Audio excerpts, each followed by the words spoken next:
This is Phantology. You may have heard of us. On to day 4, and once again, Zeth has risen to the top of our power rankings. It's his book, his flashback book, and he's performing pretty well. So he takes the top spot in the day 4 rendition of these power rankings. Biggest reason being his performance here in this fight against the 2 different honor blade holders, honor nimmies, Posen and a unnamed edge dancer, honor nimmy, and they abduct him into Shadesmar, and he doesn't have a weapon at all. He's dying here in the beads. He has this cool face-off, like in a bead tunnel underneath everything against the edge dancer. He gets out of there. He finds Nightblood. He uses Nightblood, who is pretty cool. If you pulled Nightblood out in Shadesmar, apparently it's this like radiant burst of white light, because that's how Nightblood sees itself, which is very appropriate. He kills the edge dancer and then gets back to the Elsecaller honor Nimi Posen, who then kills himself, hoping that will trap Zeth in Shadesmar, but Zeth is able to take up the honor blade and talk to it and explain that, he really does need to get back in it, and it works out for him. So that by far, that fight was the reason that Zeth comes out on top. He's also breaking away from his high spren, and at the end of the fight, he tells the high spren, like, okay, the curtain has been peeled back, and I see that you are not actually the Grand Oz, you're actually a loser. And this high spren had been, it fetched him a spoon. It acted like it knew what it was talking about. It poisoned Kaladin's words.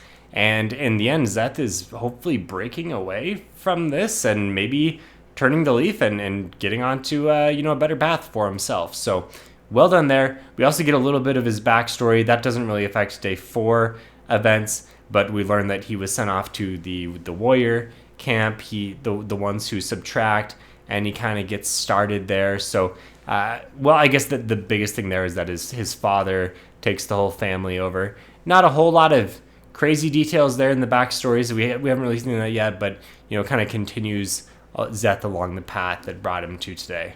All right, number 2, we have Shalon with honorable mention, Relaine and Renarin. All 3 of these characters are managing the spiritual realm pretty well. Really, that's up to Renarin and Relaine with their Truth Watcher spren. But Shalon is still kind of the leader here. She knows how to impersonate people, and she does a good job infiltrating the vision and hiding herself, recognizing where the Ghostbloods are. She sneaks in, almost kills Mraize. Mraize is able to detect her just in time and stop her from killing him. They kind of get into a fight. She's probably about to lose the fight, but then smartly gets the crowd to turn against Mraize, and then the whole thing evaporates. So we'll call it a draw for now, but pretty good job for her so far getting in. Her and Mraize, she's basically on the same level as her former master, and she's really embraced this.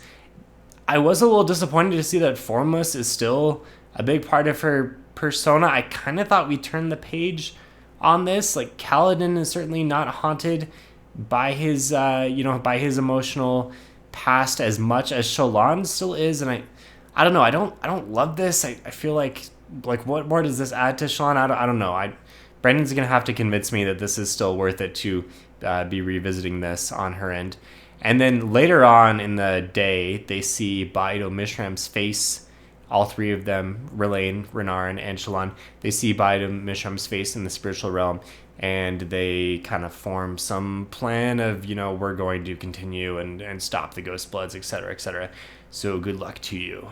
Oh, I almost forgot. My favorite part of this day was literally the quip from Pattern about murder.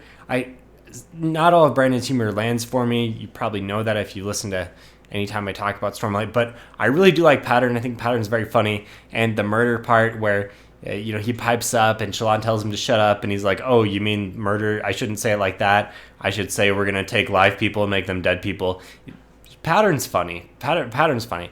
Other humor, but Pattern is peak Sanderson humor in my mind. Number 3, Adolin is back on the list. So he starts off with another assault, and then now the singers have unfortunately moved into the physical realm. They've built a little bit of a base around the platform by soul casting crap into bronze apparently is what we're supposed to understand. I guess we're just going to be real and say, okay, they're going to use anything. It could be feces. So sure, that's a thing. After that, he goes and visits with the people that have been injured, people in the hospital, including Ash and Talon, who are there. I really hope that these two heralds do something in the modern day.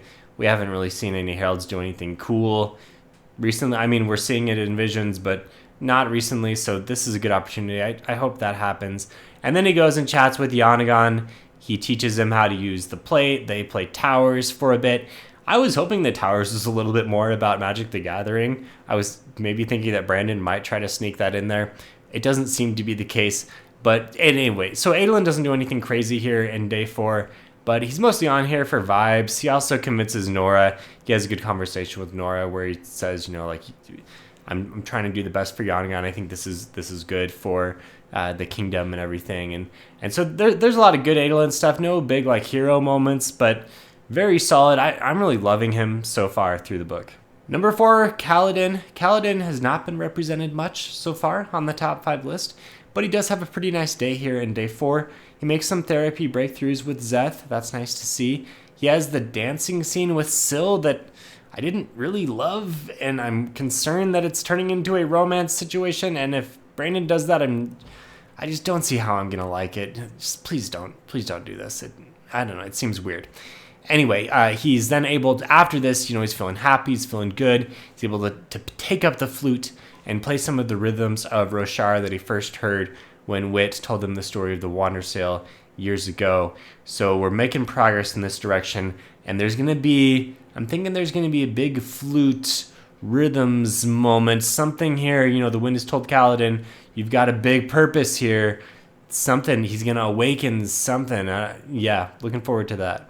Last spot on the power rankings, number 5, is going to Navani. I was in between Navani and Dalinar, but I went with Navani because she has the key action here in the visions, and that she's able to get the anchor, which is Ash's ribbon headband, which is going to take them along to the next vision. Both of them experience the visions where the heralds open the portal and they come through, and we kind of figure out, okay, they're using these unbounded surges back in the day. Interesting stuff for sure, but Navani is the one who takes the key action in getting us to what we assume will then be, the next set of visions in the next day. Okay, now who is the worst? Bottom 5, number 1 spot easily goes to Zeth's unnamed Heisprin, who is just, oh my gosh, this thing stinks. It's manipulating Kaladin's words against him, trying to poison Zeth's mind, and then doesn't even help him, gives him a spoon out of all of the beads in Shadesmar. Like, here's your weapon, a freaking spoon. And yeah, this is obviously some rookie noob Heisprin that is acting like it knows what's up. Really just a jerk. I feel bad for Zeth for bonding this Heisprin. It's like an embarrassment to all the Heisprin. Really, are all the Heisprin this bad? If so, I mean, the Skybreakers suck even more than I kind of think they do. But it's going to take a lot to convince me that the Skybreakers are not the worst order of Radiance out there. So I'd really like to see some kind of redemption for this order. I like their surges. I think they can do cool stuff. But Nail's a loser. I mean, Nail's crazy, so there's that. But let's see something, some kind of redemption for this order and for this jerk of a high spread. Number 2 spot in the same scene is going to be Posen and the Edge Dancer, Honor Nimmies. Both of them have Zeth right where they want him. He's got no weapon. They've got the ability, they've got all their surges, access. They're over here in Shadesmar. He's taken by surprise. They can't get the job done. This is embarrassing. They have 2 Honor Blades. They have access to all of this Stormlight for some reason. We still don't really understand how that's working. Come on, guys. Especially Posen, who does nothing. He's got his cool Elsecaller abilities, and he's in Shadesmar, and all he does is move the beads around and grab Zeth, and then he commits suicide. Because, ultimately, I guess that's their goal, to stop him. But this is pathetic stuff. I have a feeling that a lot of these Honor Nimmies are going to wind up on the bottom 5. Although, actually, shout out to the Will Shaper, Civi daughter something, who died, who they found dead. but she actually did show a lot of honor here and heroism in not falling to the voice. Interesting. Number 3, the Stormfather is back again on the bottom list, kind of for the same reasons as the other day. It's just another conversation with Dalinar where he's whining, he's not giving information, he's mad because he's not getting his way, he's not doing anything helpful. I know Dalinar can be kind of a brute and he's not that fun to work with, but the Stormfather continues to be no one's favorite character. Last 2 spots were a little hard to fill.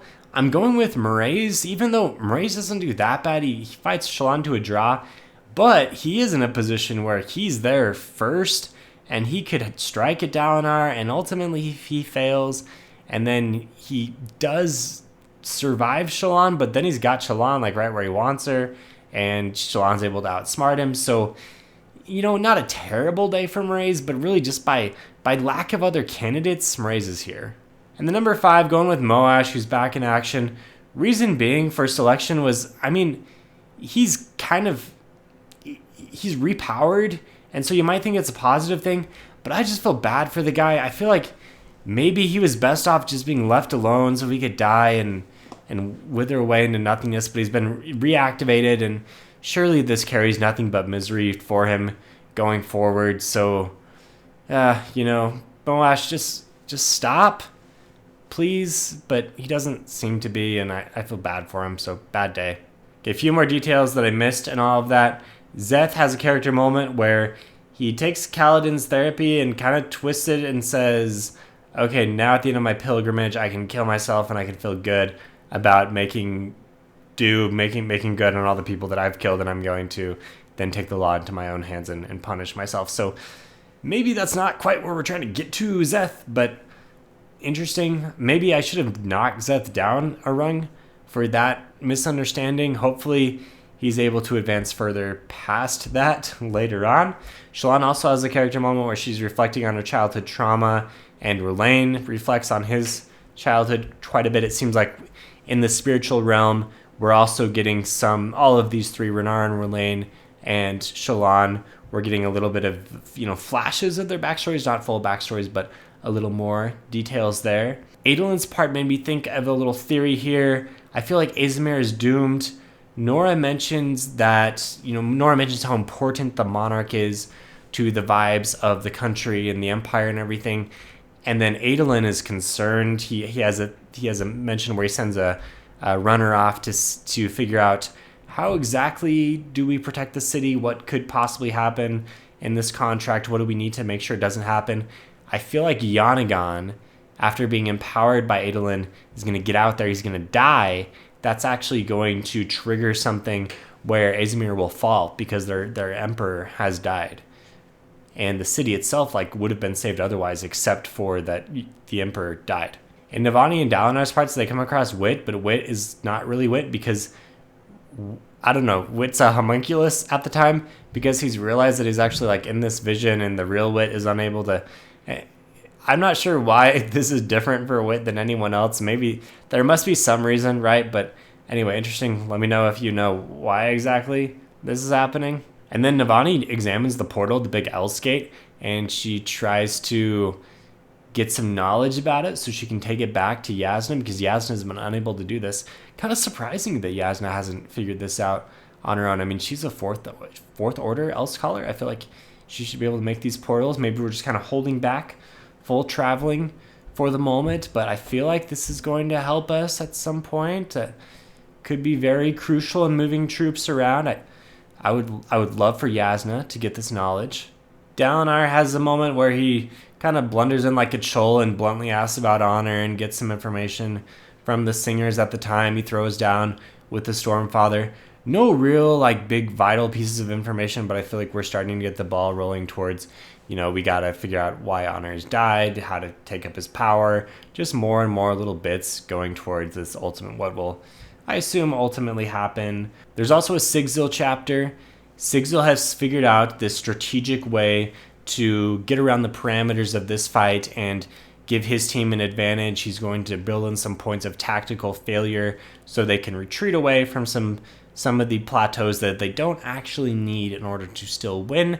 This is clever because they're outmatched by about half of the fused in existence, according to Vienta. The enemy has like 900 fused coming at Sigzil's force of 300 radiance. Small force of 300 protecting something important. Sounds fun. We'll see what happens here. It seems like the Shattered Plains are extra important than what we currently understand. My theory is it's something to do with like honor has died here, or there's a reason why they're shaped in this way, and eventually it's all going to come together here at the Shattered Plains. It begun here, it will end here.